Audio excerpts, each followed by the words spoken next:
My name is Sarah Shaw. In my husband's eyes, I was the kind of woman you didn't bring to company parties, perfectly fine at home but somehow not quite enough out in the world. The divorce papers he left on the coffee table were surgically precise. The house goes to you, savings split 50-50.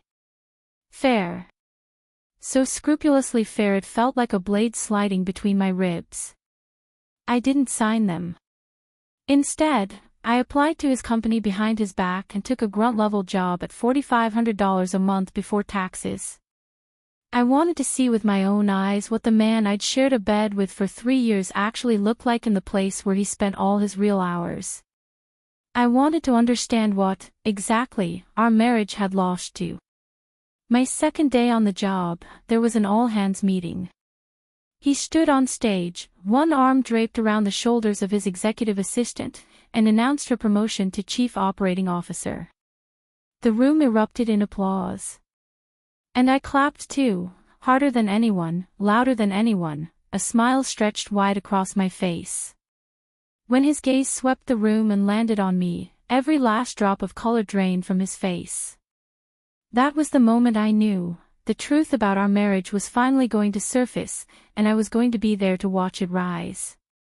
The HR office was aggressively air-conditioned, and my white blouse was already soaked through at the back. Lily Sullivan, the hiring manager, tapped my resume with one manicured nail without bothering to look up. Her polish was a pale pink, the kind of shade that's meant to look effortless but probably cost more than my weekly grocery budget. Independent development and team collaboration are two very different things, she said. Your previous experience doesn't exactly align with what we're looking for. I shifted on the worn black leather chair. It let out a low, creaking complaint. I'd bought the blouse the day before, crisp, ironed, armor of a sort, but half an hour in this room and I was already damp with nerves. I've never worked at a major tech company, I said, keeping my voice steady, but I've shipped 3 complete projects on my own. One was an e-commerce platform. 50,000 daily active users at its peak. Lily finally raised her eyes. They swept over my face in a 2-second appraisal, then dropped back to the paper. Vivitech isn't some industry giant, but we do have 200+ employees. There are processes here. Collaboration workflows. You'd be starting from scratch on all of that. My fingers curled against my knees, nails pressing little crescent moons into my palms. She wasn't wrong. But I had to get inside this company. I'm willing to start from the bottom. Pay me at the entry-level rate. Just give me a chance. She set the resume down and leaned back. Honestly, Miss Shaw. Your resume is the 27th I've looked at this week. I've seen better degrees and more experience. Give me one reason I should pick you. The office went quiet. Outside the window, the skyline glittered under the midday sun. Vivitech sat on the 23rd floor. From up here, the crowds below looked like something from an ant farm. Because I need this job. And I'll outwork everyone else you hire. She stared at me for a long moment, then smiled, a perfunctory curve with no heat behind it. Fine. Tech department needs a grunt. Testing and documentation. $4,500 a month, 3-month probation at 80%. Can you handle that? $4,500. I ran the math fast, minus taxes, minus insurance. Maybe $3,400 left. $2,000 for rent, another $1,000 for food and transit. $400 of breathing room. I can handle it. Something flickered across her face, surprise, maybe, or mild curiosity, and she set the resume aside. Tomorrow morning, 9 o'clock. Bring your ID. Report to Michael Ford in tech. I stepped into the hallway and stood there for a dozen seconds, pulling air into my lungs, waiting for my pulse to settle. The corridor was carpeted in dark gray, soft beige walls, a few abstract prints hung at intervals. At the far end, a glass door was etched with the company logo, Vivitech, the letters swooping and elegant. I stared at that logo for a long time. Then I walked toward the elevator bank. I hadn't slept in 3 days. Not since Friday night, when William had set the divorce papers on the coffee table. "Sarah. We need to talk." He'd come home at 11:30, trailing the faint smell of alcohol and a woman's perfume, something fruity and floral with a musk-based note that lingered. Not the cologne I'd given him for his birthday. That bottle had cost me half a month's salary, and he'd glanced at the box, said, "Just leave it there," and never touched it again. Talk about what? I was on the couch, remote in hand. On the TV, celebrities on some variety show were laughing with that manic, forced hilarity that feels like static when you're drowning. William stepped out of his leather Oxfords and walked to the far end of the couch, putting as much distance between us as the furniture allowed. "I'm tired. I can't do this anymore. You work your 9 to 5, you bring home your paycheck, I'm out at dinners and meetings until midnight, and when I get home there's not even hot water waiting. We're not husband and wife. We're roommates who happen to share a lease." I set the remote on the coffee table. The glass surface gave a sharp little click. "So what are you saying?" He pulled a document from his briefcase and pushed it across the table. The cover page was printed in heavy black type, "Marital Settlement Agreement." "Sign it. The house is yours. Savings, we split down the middle. I'm not asking for anything except your signature." I stared at that document for a full minute. Then I looked up at him. "Why?" William looked away, his gaze sliding to some point over my shoulder. "We've run out of things to say to each other. I try to talk to you about the company and you don't get it. We're living in 2 different worlds. And if I say no?" He laughed, a short, ugly sound, thick with contempt. "No? What exactly are you going to say no with? My parents put down the down payment on that house. I've been covering the mortgage for 3 years. Your salary barely covers your own expenses. Divorce me and you walk away with half the savings, that's enough to float you for a while. Don't divorce me, and what? You just keep clinging to me forever." The words landed like hammer blows to the chest.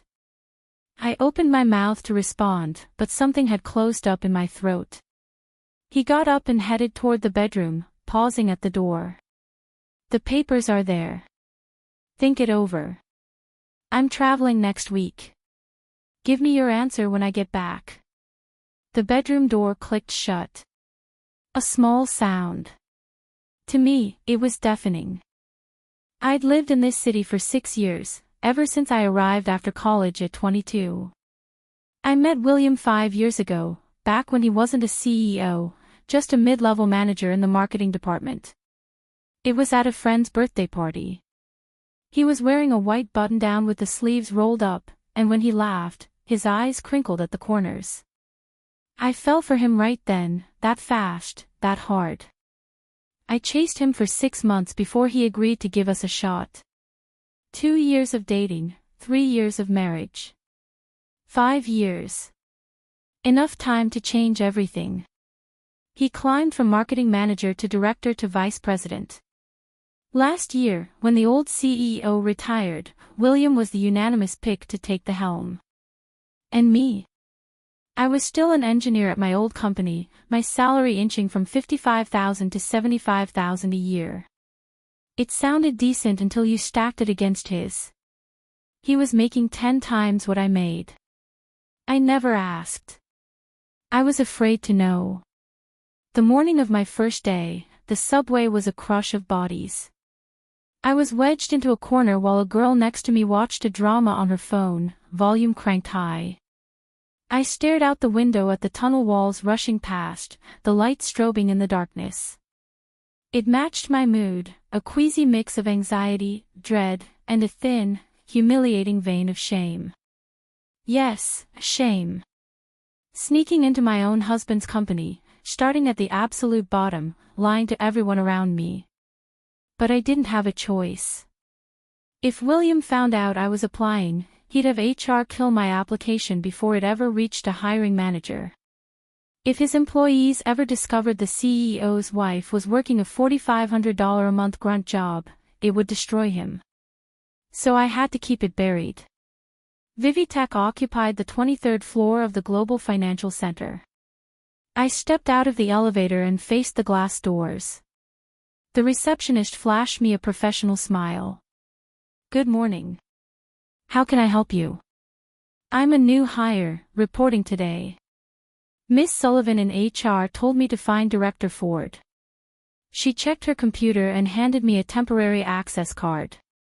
"Tech departments to your left, all the way at the end." I swiped through the gates.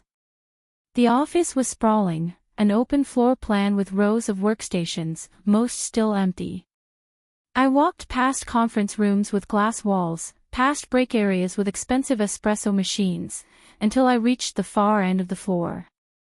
The tech department was walled off with frosted glass, a sign on the door reading R&D Center. I pushed through. The air inside was different, stale coffee and the particular musk of people who'd been up too late shipping code. A guy in a plaid shirt looked up from his workstation. "You need something?" "I'm looking for Director Ford." He jerked a thumb toward the innermost office. "Back there." Michael Ford, I'd looked him up on the company website, gave me a brief appraising look as I entered. He was mid-40s, glasses perched on his nose, his office crammed with books and stacks of paper. "You are Sarah Shaw, reporting for my first day." "Right. Lily mentioned you.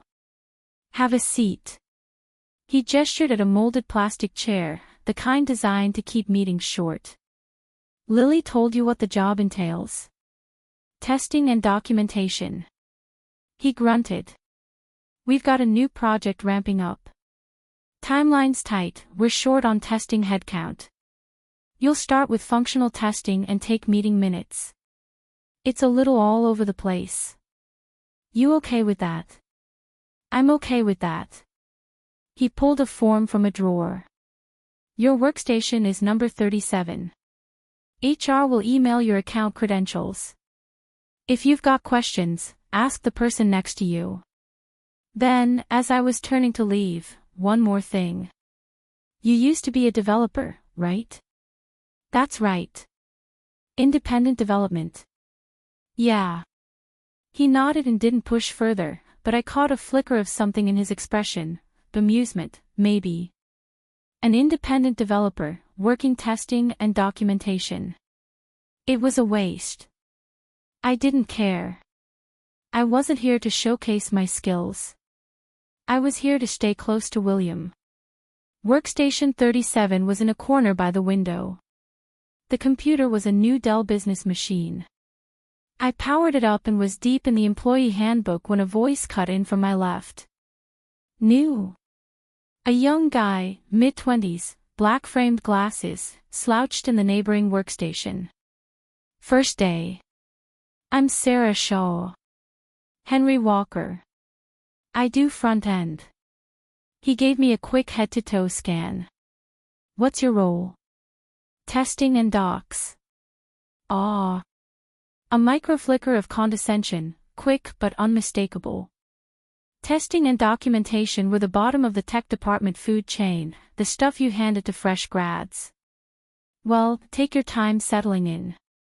He swiveled back to his monitor and started hammering at his keyboard. At 10, Michael came out of his office and clapped his hands. "Everyone, quick stand up." The tech team, 20-some people, shuffled into a loose semicircle. I hung at the back. Michael stood at a whiteboard. "Clients breathing down our necks." Original timeline was 3 months, now they wanted in 2. "Front end, how are we tracking?" Henry scratched his head. "Boss, the timeline's brutal. I need at least another month."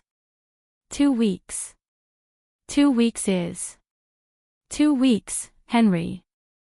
This is William's pet project. End of next month, it goes live, or whoever drops the ball can clean out their desk. A hush fell over the room. Michael moved on to testing. When he glanced around, the team lead was out and the two remaining testers looked at each other helplessly. The new hire, Sarah, right? Shadow James, learn the ropes. Start running test cases tomorrow. Got it. The stand-up wrapped in 20 minutes. As soon as I got back to my desk, a man in his early 30s came over, speaking rapid fire. Sarah.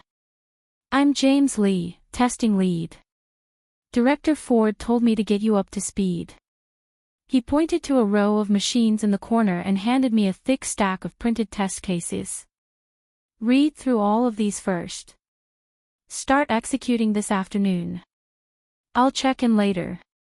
And then he was gone. At lunch, Henry insisted on showing me the break room. It was a big space with microwaves, a fridge, and a handful of communal tables, already crowded.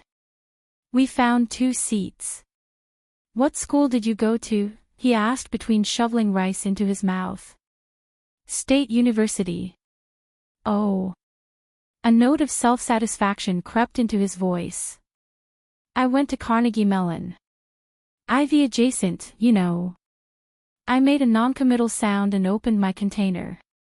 Leftover dumplings from the night before, gone cold, the wrappers sticking together in a gluey mass.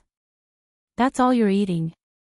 He glanced at my lunch, and the condescension in his eyes ticked up a notch. Easy. Cheap. Guess you have to, on a tester's salary. He said it casually, like he was commenting on the weather. My chopsticks paused for a half-second. Then I kept eating, slowly, deliberately. So have you met William yet? My heart clenched. No. First day. You will tomorrow. All hands meeting. Word is there's a big organizational shakeup coming. He's been cleaning house in the executive ranks. He leaned in a little. Oh, hey, you know he's married. My hand jerked. The chopsticks nearly clattered out of my grip. No. I didn't. That's the rumor. But nobody's ever seen the wife. She's probably just some ordinary woman he's embarrassed to show in public. I bet they're already divorced and he just hasn't announced it. I stared down at my dumplings, my chest tightening until I could barely breathe. Some ordinary woman he's embarrassed to show in public, so that was how the world saw William's wife. An invisible woman who might as well not exist. I'm done eating, I said, standing up. Heading back. I sat at my desk motionless for a long moment, then closed my eyes, drew a slow breath, and opened them again, composed. The afternoon project meeting began at 2 o'clock sharp. It went on for 3 hours, architecture debates, timeline negotiations, task assignments. I didn't say a word, just sat in the back taking notes. Afterward, Michael called out, Sarah, hang back a second. He closed the door once the others had filed out. How's your first day going? Fine. Still getting oriented. He nodded and pulled a thick document from a drawer, easily 50 pages. Detailed requirements for the new project. Read through it tonight. You'll start testing in earnest tomorrow. Then, out of nowhere, that e-commerce platform you built, the one that hit 50,000 DAU. Walk me through the architecture. I blinked, caught off guard. Then I started talking. Microservices architecture, built on Spring Cloud. 𝐶𝐿 for the API gateway, Eureka for service registry. Database sharding with read-write splitting, Redis for caching, RabbitMQ for async messaging. The words came out smooth and confident. His eyes lit up. Tell me more. I spent the next 20 minutes walking him through the entire system, the bottlenecks we hit, how I solved them. When I finished, he was quiet for a while. Then he said something that stuck with me, someone with your skills is wasted on testing. I smiled a little. I'm just glad to be at 𝐒𝐓𝐿𝐼𝐏𝐄𝐑𝐈𝐿𝐏𝐄𝐑. I'm not picky about the role. He gave me a long look, then sighed. All right. When an opportunity opens up, I'll push for you. I got home at 10:30 that night. The apartment was dark. William wasn't back. I turned on the lights, boiled water for instant noodles, and ate alone at the dining table. It was a solid wood table, big enough to seat 6. Most of the time, there was just me. The bedroom was dark when I finally went to bed. The bed was enormous, a California king we'd bought because he said it was more comfortable. And it was. It was also vast enough that 2 people could sleep in it for months without ever touching. A little past 1 in the morning, I heard the front door open. Footsteps in the hallway, the soft thud of a briefcase being set down. The bedroom door eased open. He came in, trailing the scent of liquor, and stood beside the bed for a moment. I could feel his eyes on me, but I didn't move, feigned sleep, breathing steady. Then he went into the bathroom, the shower ran for 20 minutes, and when he came out, he slid into the far side of the bed, his back to me, his body curled into itself. That curled posture, it was the way someone slept when they didn't feel safe. I remembered, in the first months of our marriage, how he used to wrap himself around me from behind and murmur that it was the only way he could really rest. At some point, that stopped. At some point after that, even the talking stopped. William, I said into the darkness. His body tensed. Come home for dinner tomorrow. I'll make those braised short ribs you like. A long, deep silence. We'll see. I've got meetings. Not sure when I'll be done. I made a small sound of acknowledgement and said nothing more. I knew he wouldn't come home. He always did this, deflected with "we'll see," deferred with "next time." But next time never arrived. The next morning, I got to the office early, earlier than everyone, the tech floor still silent and dark. By 8:30, people started drifting in. Henry spotted me and did a double take. You're here already. Couldn't sleep. Nervous. A little. At 9, Michael came out of his office. Everyone, bring a notebook. Main conference room. William's about to start. The tech department filed into the big conference room, which could seat 200.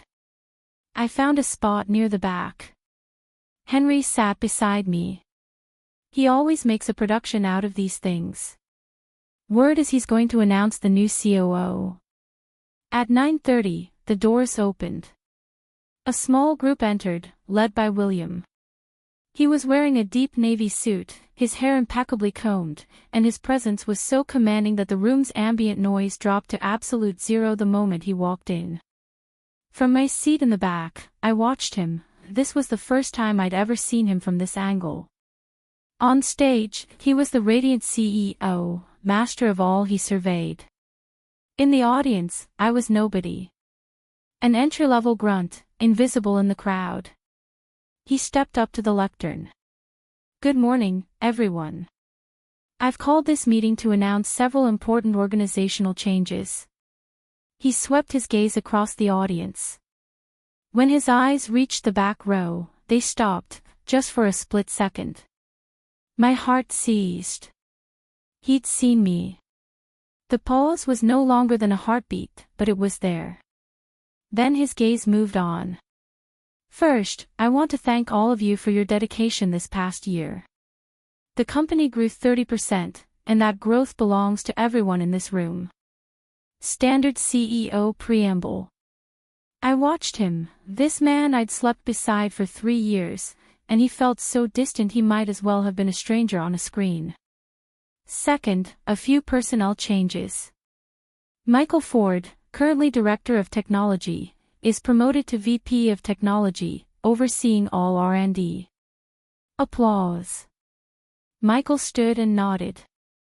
Lily Sullivan is promoted to VP of Human Resources.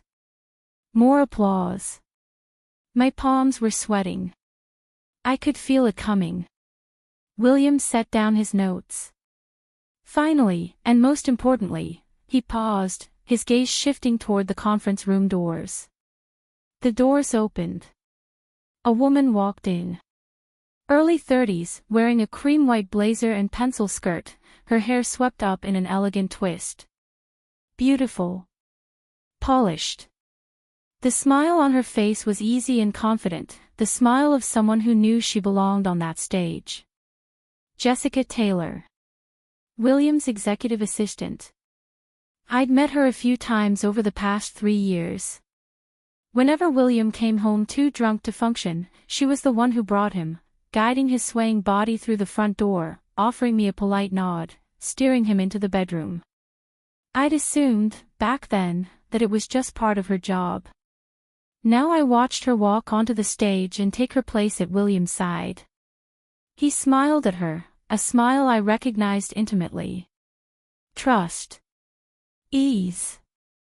And something else, something that looked a lot like reliance. Then William did something that made the whole room catch its breath. He reached out and put his arm around her shoulders. The gesture was casual. Intimate. The kind of easy physical familiarity that comes from years of proximity. Effective today, Jessica Taylor will serve as the company's chief operating officer, overseeing all day-to-day operations.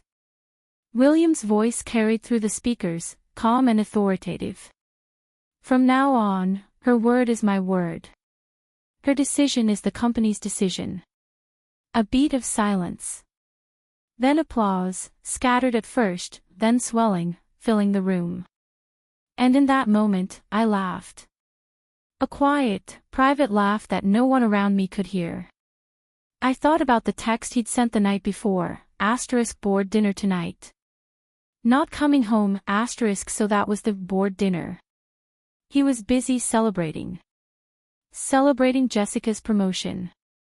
Celebrating the fact that they could finally stand together in the open, shoulder to shoulder, for the whole world to see. I drew a long, slow breath. Then I raised my hands. And they started to clap. 1, 2, 3. Loud, rhythmic, each clap landing like a punctuation mark. In the sea of applause around me, mine stood out, sharper, more insistent, an off note in the chorus. On stage, William turned toward the sound. And his smile froze. Every drop of color drained from his face. He saw me. Me, in the back row, clapping with everything I had. Our eyes met across that crowded room, and for a frozen instant, time stopped. His expression flickered through shock, through disbelief, through something that looked almost like terror, and beneath it, just for a heartbeat, something else that I couldn't name. Guilt, maybe. Or the raw shock of seeing a secret he'd been keeping from himself suddenly made flesh. I held his gaze and kept clapping, the sound echoing in the silence of my own head. Jessica noticed his face go pale and followed his gaze into the audience. She saw me, a woman in an unremarkable white blouse, sitting near the back. A stranger. She had no idea who I was. But William's reaction told her I was something. "William," she said quietly, "just for him." He snapped his gaze away. His hand was still on her shoulder. His fingers had started to tremble. "Keep going," she murmured. He sucked in a breath, released her shoulder, and gripped the lectern.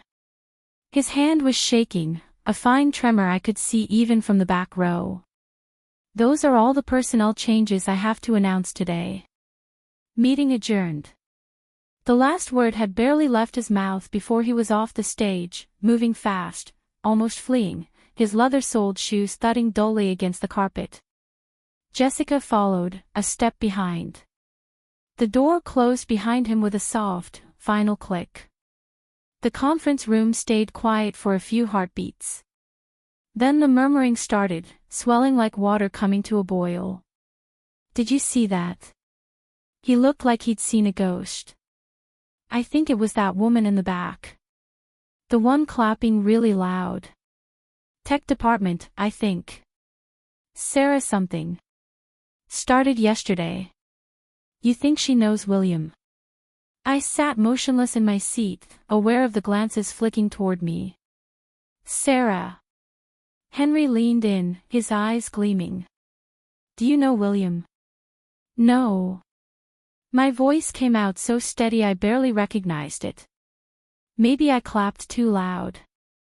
I stood, tucked my notebook under my arm, and walked out of the conference room with my spine ramrod straight.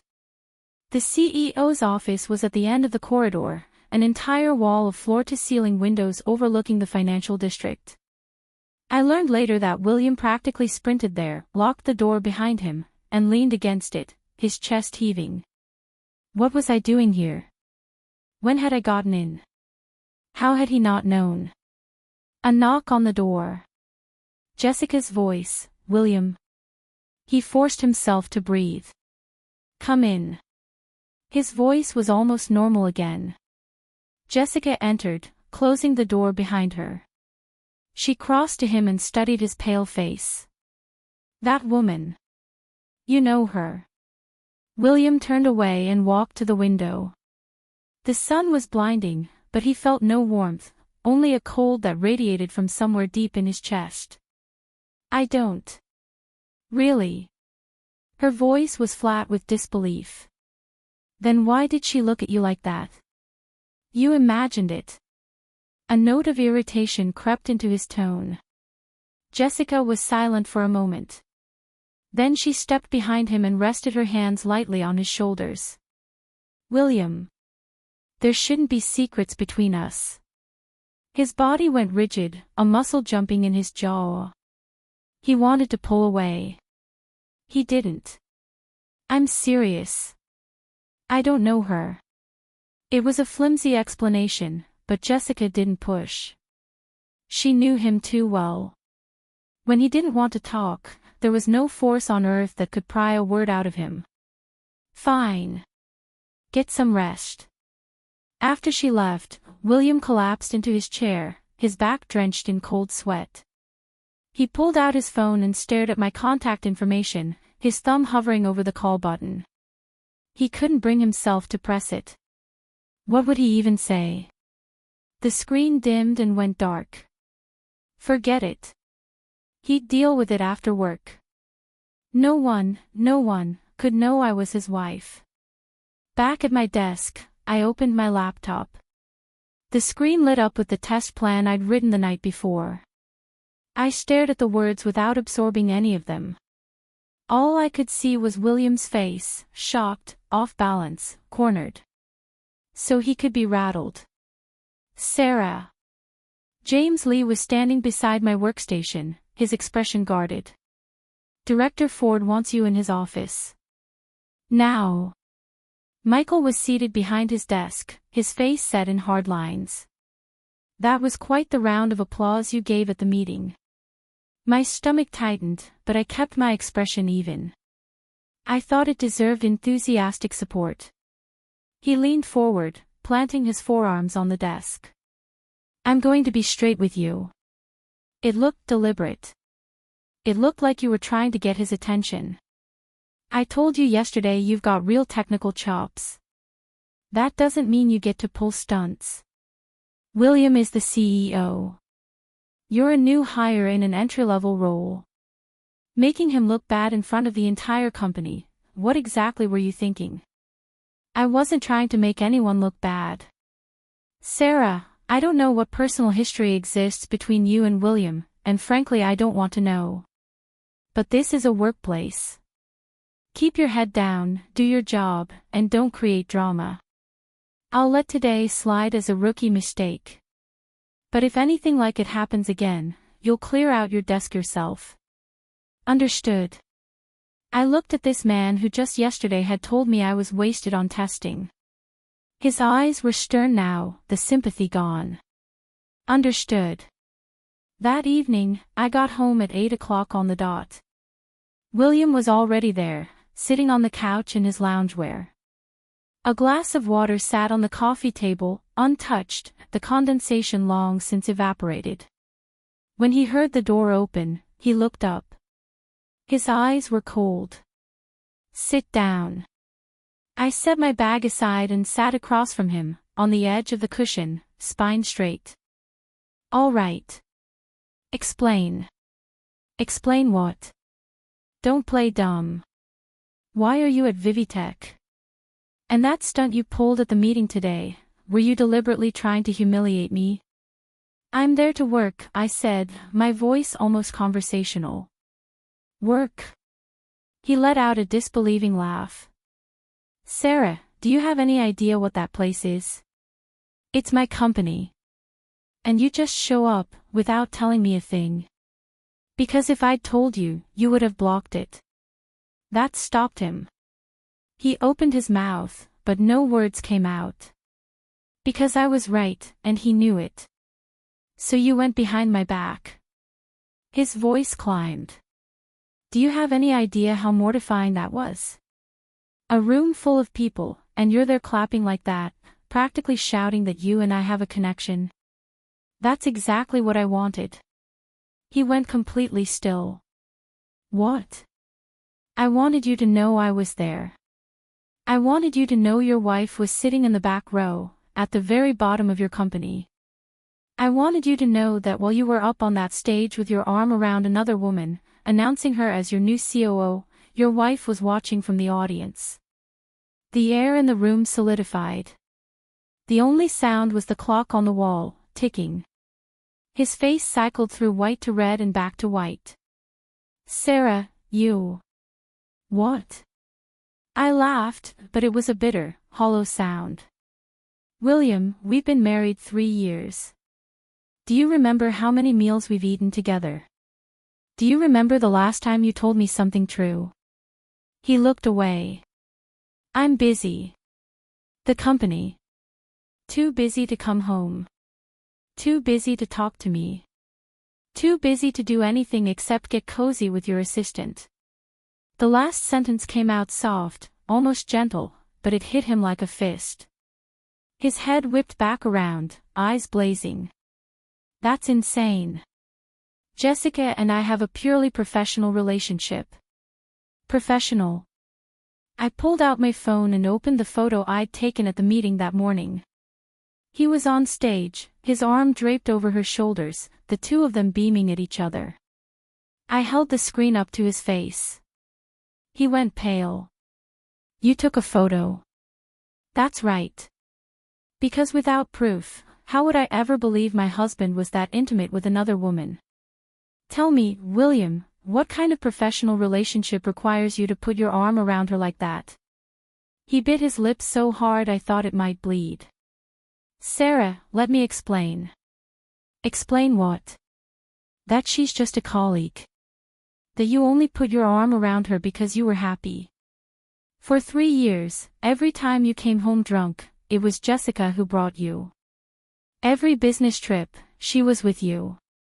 Every late-night meeting, she was the one by your side. And now you've made her COO. What's next? By the time I finished, my voice was shaking. It wasn't only anger. It was grief. A deep, hollow grief that had been accumulating for years. William stood up, looking down at me, and his eyes were wet. It's not what you think. The laugh that came out of me was half sob. We've been married 3 years, William. Did you ever once look at me like I mattered? He had nothing to say. He stared at me, his wife in name only, and I could see it dawning on his face that he had never really seen me.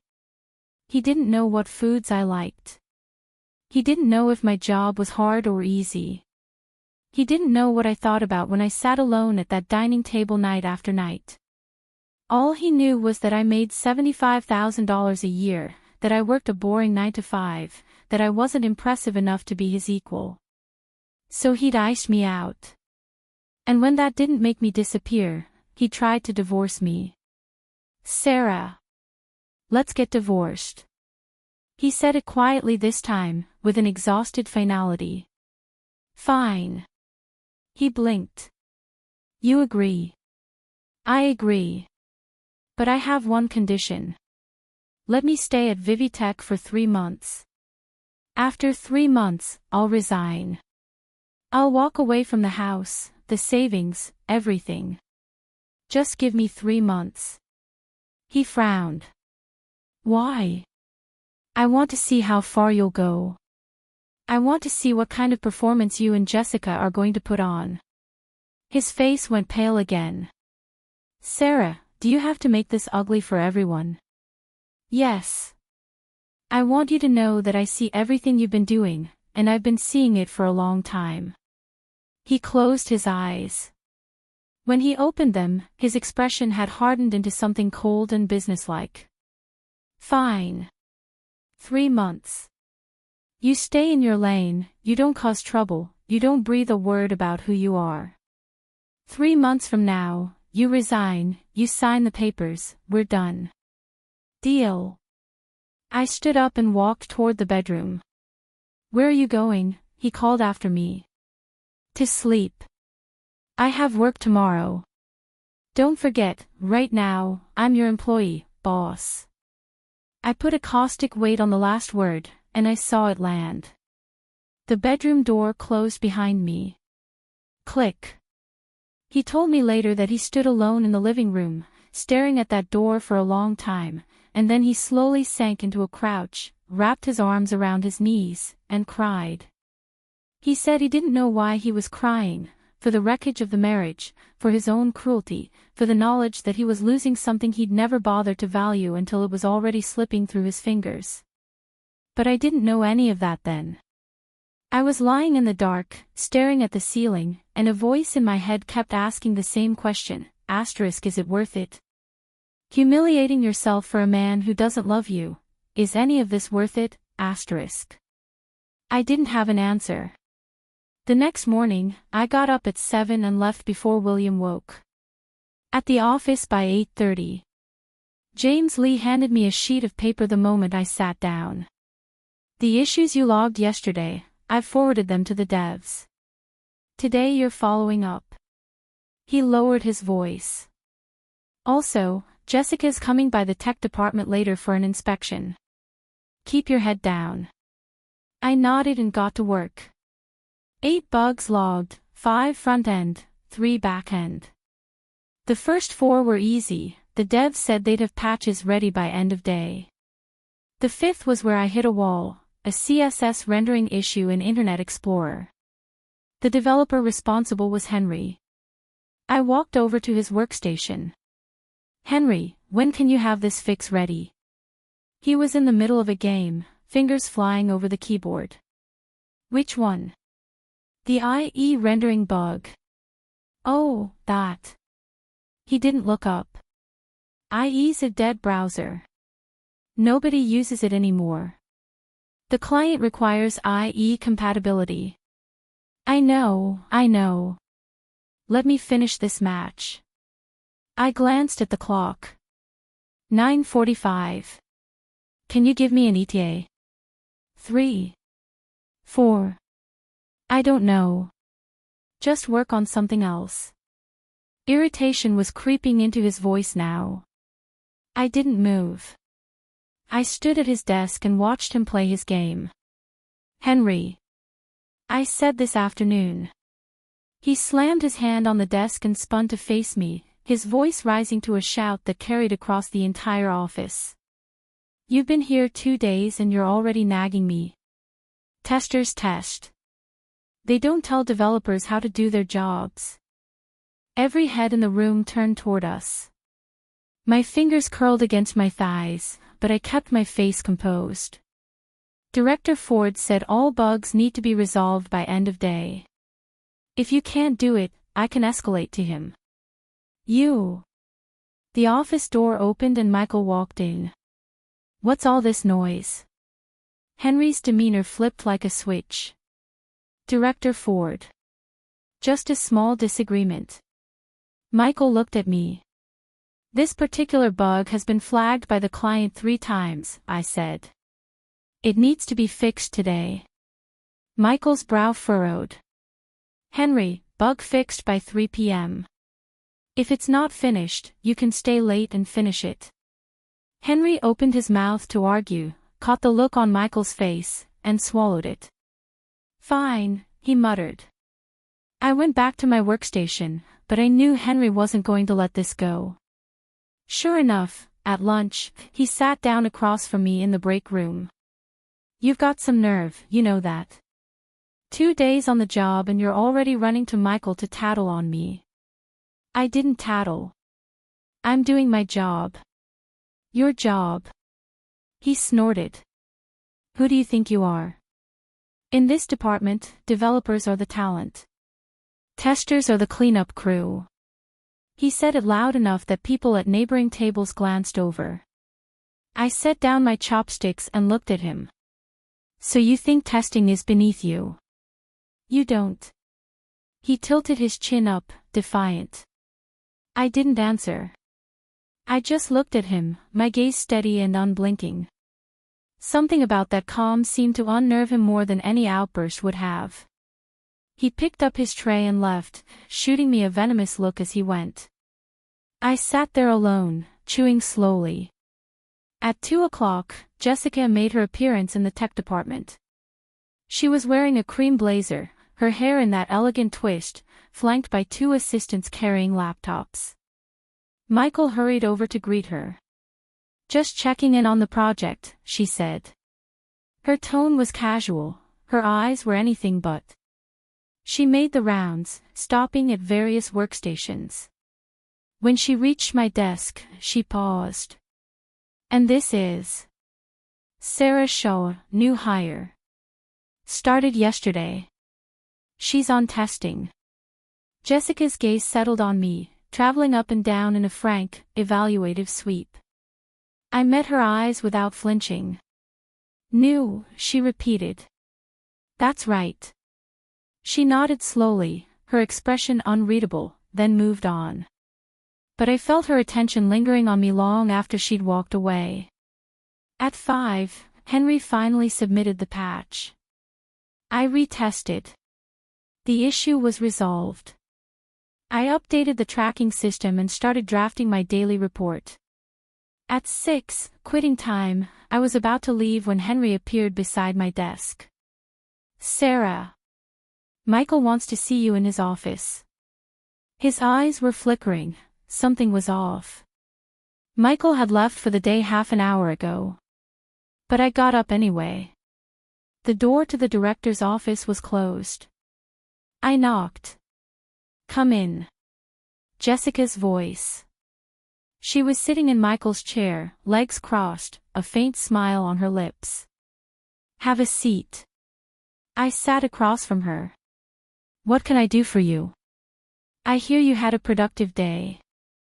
Chasing down bugs, keeping the developers on their toes. Very diligent. Just doing my job.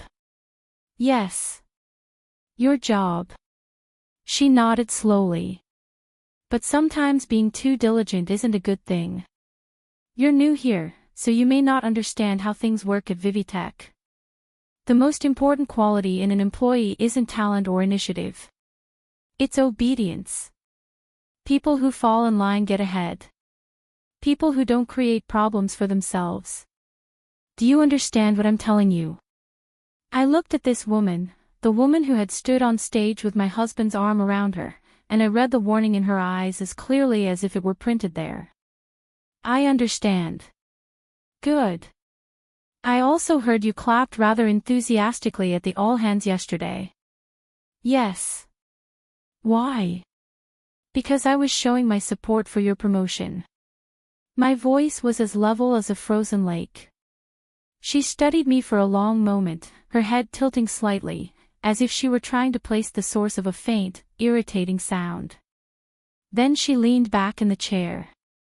All right. You can go. But remember what I said. Obedience is what keeps you here. I got up and walked out. In the hallway, I stopped and took a breath, then pulled out my phone and texted William, working late tonight. Home late. The reply came almost instantly, noted. One word, cold and dismissive. I pocketed the phone and went back to my desk. I opened my laptop and started writing an automated testing script, something to speed up the testing cycle. I finished around 9, saved, shut down. The whole floor was dark except for the light in the corner office, the CEO's office, still on. I looked at that door for a moment, then walked to the elevator. I was barely through the door at 10 when my phone rang. Michael Ford. "Sarah, you still up?" He sounded exhausted. "Just got home. We've got an emergency. Critical bug on the main platform, users can't complete checkout. Dev team's working on it around the clock, but we need testing support.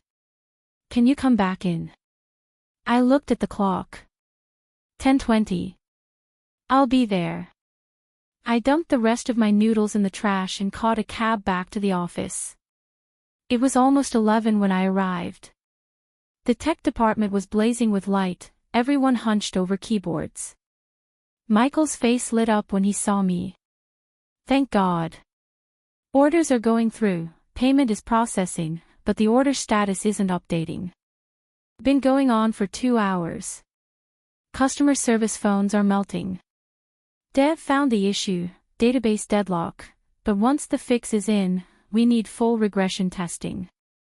Testing team short-staffed. You were the only one I could call. Tell me what you need." "Payment flow."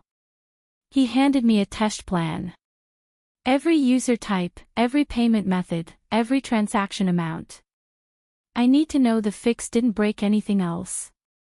I sat down and started working. Testing is tedious work, the same operations, over and over, executed with monk-like patience. But I did it meticulously, logging every step, every result. At 1 in the morning, the dev team pushed the fix. I immediately updated the test environment and started verifying. Once. Twice. 3 times. All flows green. Director Ford. "It's fixed." He let out a long breath. "Beautiful. I'm telling ops to push to production." 3 a.m.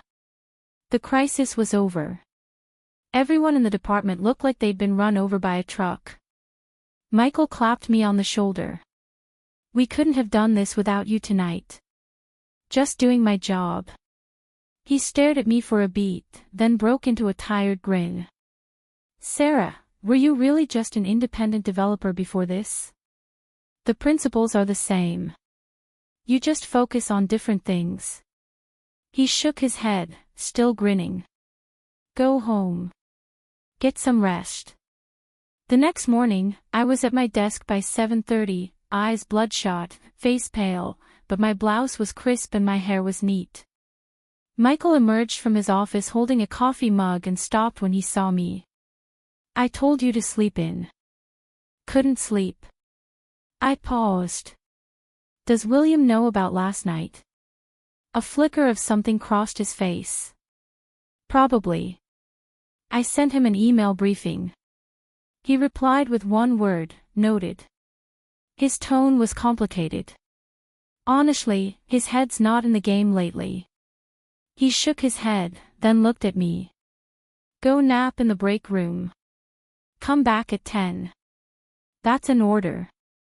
At 10, I was back at my desk. Michael called me into his office and slid a document across the desk.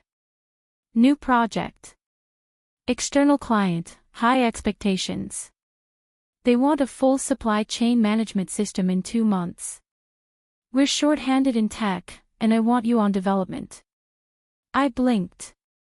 Development. Back end. You can keep a foot in testing, but your primary focus will be building. Sarah, I know what you're capable of. Keeping you on testing is a waste. Nail this project, and I'll push to make you a project manager by year-end. The salary bump would be substantial, at least double what you're making now. I was quiet for a moment. Moving to development would put my skills on display faster, but it also meant more exposure. If the project failed, I'd be the one holding the bag. I'll do it. But I have one condition. Full project access, databases, servers, code repositories, everything. He frowned. That's against policy. New hires don't get that level of access. Then I can't do the job. Without full access, I can't guarantee the timeline. He held my gaze for a long moment. If something goes wrong, you take full responsibility. I'll take full responsibility. He stood up, paced the small office twice, then stopped. Fine. You get access. But if this goes sideways, all the consequences land on you. 10 minutes after I got back to my desk, the email arrived. Permissions granted. I stared at the screen, knowing I was taking a risk. But if you never take risks, you never get anywhere. That afternoon, I started scaffolding the project. Spring Boot for the foundation, MySQL for persistence, Redis for caching, RabbitMQ for the message queue. I coded from 2 in the afternoon until 8 at night without taking a break. By 9, the basic framework was standing. A few days later, I ran into Jessica in the elevator. She had 2 assistants in tow, mid-conversation about some client deliverable, but she stopped when she saw me. Sarah, right? Jessica. I hear you're on the supply chain project now. That's right. Good luck. Don't disappoint me. The tone was pleasant. The eyes were arctic. Then, almost as an afterthought, oh, there's a client dinner tonight. You should come. 7 o'clock, the Imperial Hotel. Don't be late. She swept off before I could respond. I knew she was up to something. But I had to go. The private room at the Imperial Hotel was enormous, a table for 20, already half full when I arrived. Jessica was seated in the host's position. She spotted me and waved me over. Sarah, here. I sat beside her. She introduced me to the table as our new tech department colleague, very capable. The clients nodded without interest. The courses came out, lavish, beautifully plated, and the liquor was top shelf. Jessica could drink. She knocked back glass after glass without a flicker. After a few glasses myself, I excused myself to the restroom. I stood in the hallway, breathing shallowly. Sarah. I turned. It was William, standing at the far end of the hallway, a leather portfolio in one hand. He looked as surprised as I was. What are you doing here? Jessica invited me. Client dinner. Jessica. His expression tightened. She asked you to come. Why? She said she wanted to get to know me better. He bit his lip, hesitating. Sarah, listen to me. Jessica, she. The private room door opened. Jessica stepped out, and her face lit up when she saw William. William. What are you doing here? I'm hosting a dinner for a client, he said, his voice smoothing back to its executive register. Perfect, join us. We're all friends here. She walked up to him and, with practiced ease, looped her arm through his. His body went stiff, but he didn't pull away. I stared at that arm, my eyes cold. I should get back to my own table, he said. All right. Another time.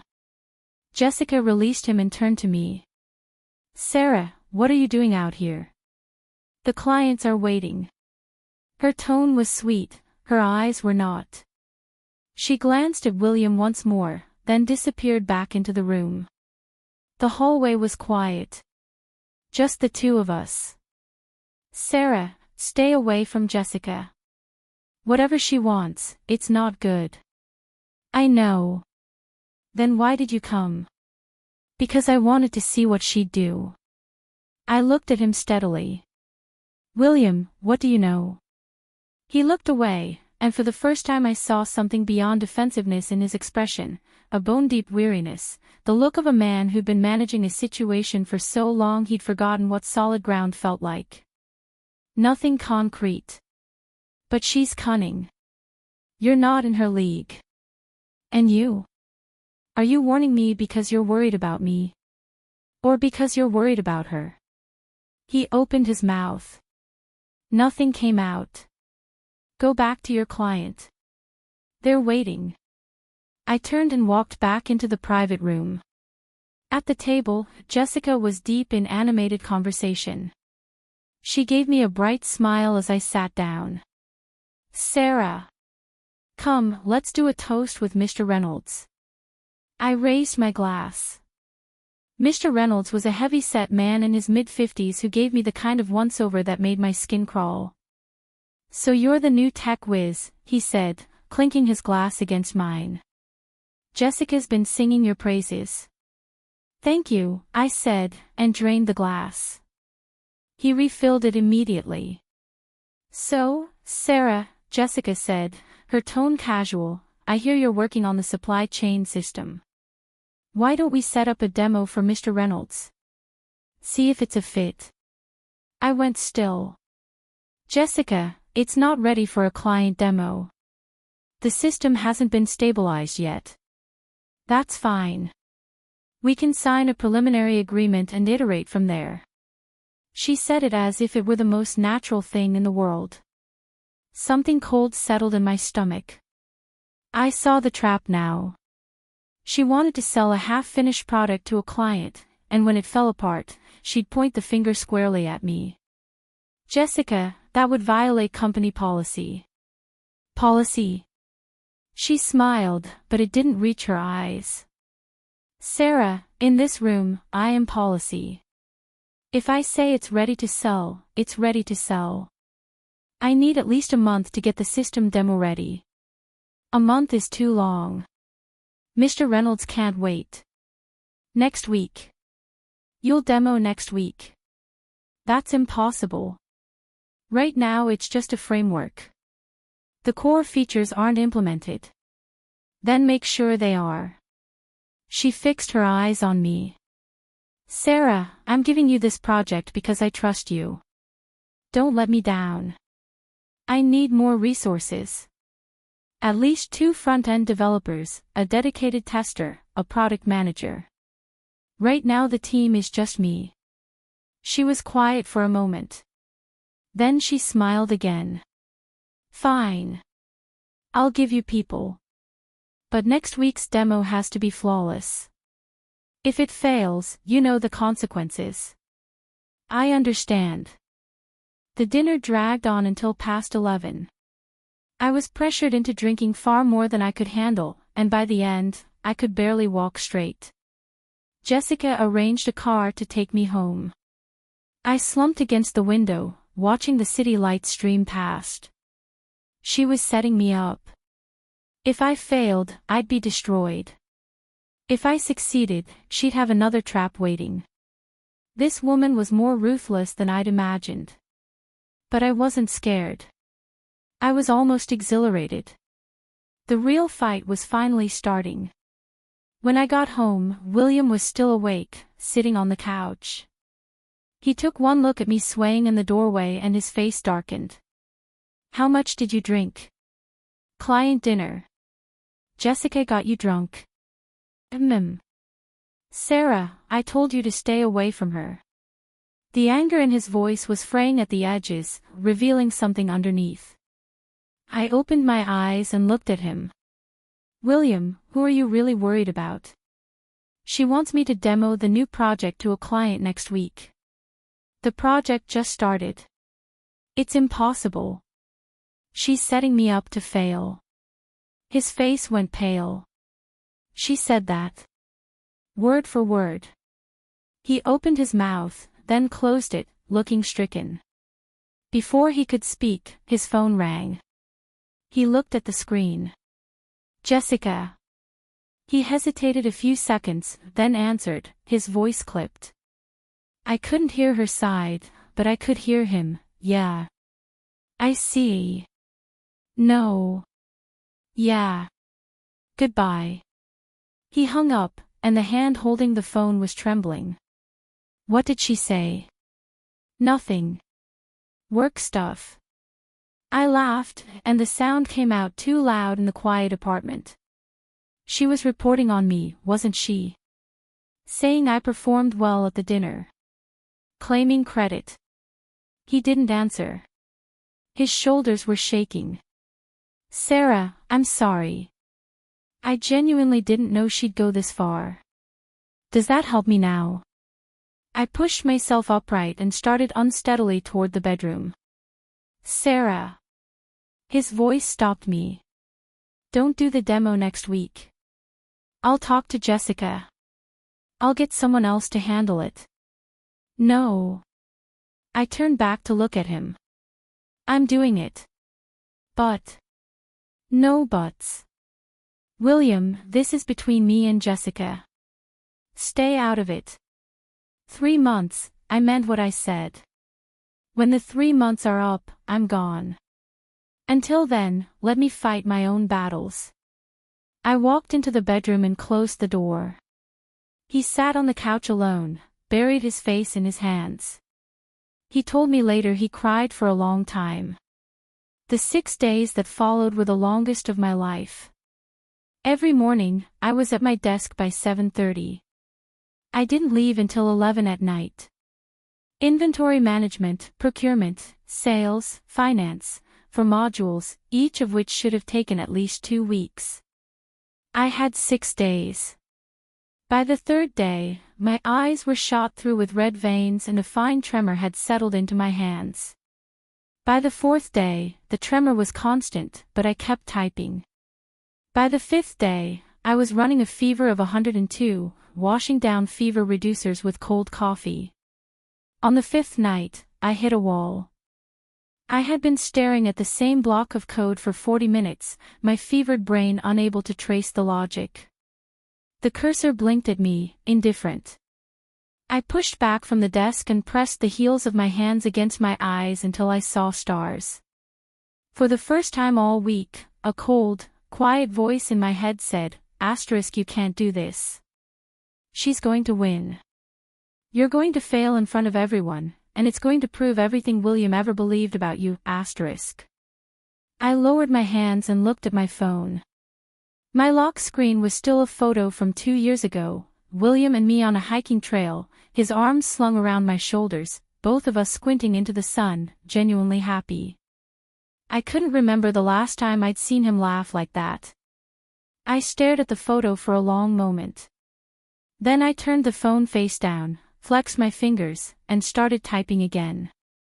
I didn't stop until the sky outside my window began to lighten. At 6 in the morning on the 6th day, I typed the last line.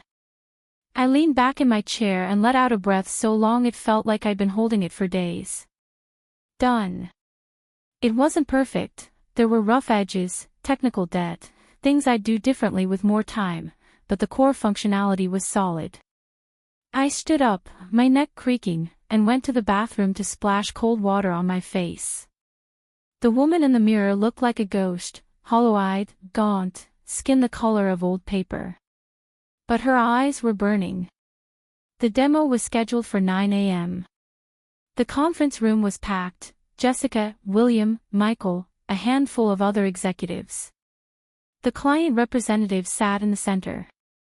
I stood at the front, connected my laptop to the projector. Good morning, everyone. I'm Sarah Shaw from the tech department. Today I'll be walking you through our supply chain management system. Jessica sat in the front row with a faint, cold smile on her lips. She was waiting for me to crash. I opened the system and began. Inventory management, receiving, shipping, stock-taking, transfers, every function demonstrated in detail. Procurement, purchase requisitions, purchase orders, supplier management, clean workflows, smooth operations. Sales, order management, customer management, fulfillment. Finance, accounts receivable and payable, cost accounting, financial reporting. For modules. 1 hour. When I finished, the room was silent. The smile on Jessica's face had frozen into something rigid and brittle. She'd been certain I couldn't pull it off, and I'd just proven her wrong in front of everyone. Is that the full demo? The client rep asked. Any questions so far? Not at the moment. The system looks solid. We'll need a trial period before we commit. Of course. Trial accounts are ready to go. You can start whenever you're ready. Good. A 1-week trial. If there are no issues, we'll sign the contract next week. Thank you. Jessica was on her feet, all smiles again, escorting the clients out. When the door closed and she turned back to face me, the smile was gone. Not bad, Sarah. Her voice was flat. Her eyes were gelid. Then she said, but I do have one question. Yesterday I received an email flagging your code for review. The samples showed over 80% overlap with an open-source project on GitHub. Sarah, did you plagiarize someone else's code? A murmur rippled through the room. Plagiarism in the software world was a career-ending accusation. Jessica, if you're going to make that kind of allegation, you'd better have evidence. The evidence is right here. She opened a folder on the screen, displaying several code files side by side. I looked at the code. And then I laughed. I walked to the computer, navigated to the open source project's repository, and clicked on the author information. The author's name was a handle, an English pseudonym. But beneath it, in parentheses, was a line of text, Sarah Shaw. The room went utterly still. Jessica's complexion drained to a ghastly white. That's impossible. That open-source project was something I built when I was in grad school, I said. I open-sourced it as a learning exercise. I never imagined that 3 years later, someone would try to use it to destroy my reputation. I turned to face her. Now, Jessica. Is there anything else you'd like to say? Her mouth opened and closed soundlessly. She stood there, her face cycling through red and white, looking like a fool in front of the entire executive team. But there was something else in her expression too, not just anger, but confusion. She was a woman who prided herself on knowing every angle, every person, every variable in her orbit. And she had just discovered one she'd catastrophically underestimated. Jessica, that's enough. William was on his feet, his voice cracking. Sarah has barely slept all week building this project. And instead of supporting her, you try to tear her down with a plagiarism accusation you clearly didn't bother to verify. This is how you conduct yourself as COO. Jessica turned to him, and her expression was a storm, rage, resentment, and something that looked like despair. William, let me explain. There's nothing to explain. Effective immediately, you're suspended pending a full review. William, you can't. I can. I'm the CEO. Jessica, you have disappointed me beyond words. She stood frozen, staring at the man she devoted 3 years of her life to. Then she laughed, a loud, wild, unhinged laugh. You think you're someone, William. Without me, you wouldn't be where you are. Without me, you'd never have made CEO. And now you're suspending me for her. You're going to regret this. She turned on her heel and strode out, slamming the door behind her. The room was silent. The other executives filed out, one by one, until only William and I remained. Sarah. I'm sorry. I had no idea she would go that far. His voice was shaking. I looked at him, his pale face, his red-rimmed eyes. Then I turned to leave. Sarah. He called my name. I stopped, but I didn't turn around. Is there any chance we could start over? His voice was very small, and it cracked on the last word. I stood in that doorway for what felt like a long time. Then I laughed, a laugh that came with tears. "William, it's too late. The moment you put your arm around her and announced her as COO, that was the moment it ended." I pulled the door open and walked out. At the end of the corridor, I leaned against the wall and pulled out my phone. "Michael, I'm resigning." "Are you sure?" "Think about it." "I've thought about it enough. Thank you for everything. Take care of yourself, Sarah." I put my phone away and walked to the elevator. The doors closed. The car descended. I leaned against the wall and closed my eyes. It was over. 3 months of endurance. 3 months of humiliation. 3 months of fighting. It was finally over. The elevator reached the ground floor. The doors opened. I walked out into the sunlight and didn't look back. 6 months later. Portland, Oregon, ***. The breeze off the Willamette River carried the scent of pine and early autumn. I walked out of a modest gray building, a new employee badge hanging around my neck. After I'd left Vivitech, Michael had forwarded a recommendation letter. A former colleague of his was launching a startup in Portland and needed a technical co-founder. Sometimes the road that looks like a detour is actually the most direct path to where you're supposed to be. My phone buzzed in my pocket. A voice message from a number I recognized but hadn't heard from in months. William's mother, Patricia.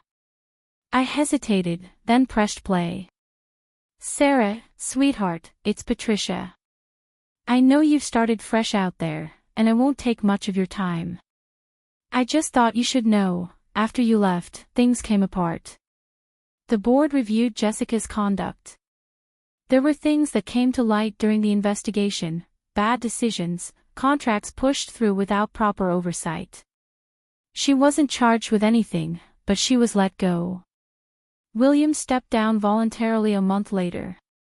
"He's been in therapy, depression," the doctor said. "Moderate, but persistent. He keeps a photo of you in his nightstand, Sarah. The edges are worn soft from being handled. I've begged him to call you, but he says he has no right. He asked me not to contact you either. I'm disobeying him. Do with this what you will." The message ended. I sat on a bench by the river for a long time. The light over the hills faded from amber to deep violet. A pair of rowers cut through the darkening water, their oars dipping in perfect rhythm, silent except for the soft splash of blades. Finally, I opened my phone. I pulled up William's contact, our last exchange still frozen 3 months back, noted an OK, and typed a single line. "I hear the autumns in Portland are beautiful." I put my phone in my pocket and kept walking along the river path. I didn't wait for a reply. The choice, this time, was mine, and I was walking forward regardless.